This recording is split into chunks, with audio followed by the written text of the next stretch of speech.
ইন্নাল হামদালিল্লাহ নাহমাদুহু নুসাল্লি আলা রাসূলিল কারীম।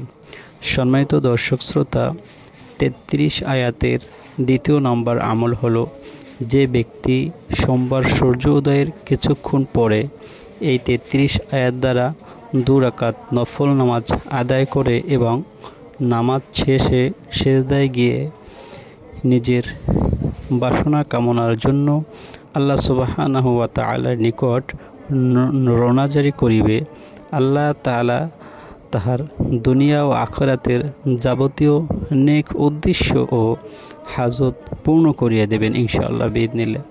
আমলগুলো ইখলাসের সাথে ধৈর্য সহকারে কন্টিনিউ করে যান, ইনশাআল্লাহ আপনি ভালো ফলাফল পাবেন। এগুলো অত্যন্ত পরীক্ষিত। আপনি উপকৃত হলে এবং ভালো ফলাফল পেলে অবশ্যই আমাকে কমেন্টে জানাবেন এবং আপনার পাশের ভাইকে শেয়ার করতে ভুলবেন না। আসসালামু আলাইকুম ওয়া রাহমাতুল্লাহি ওয়া বারাকাতুহু।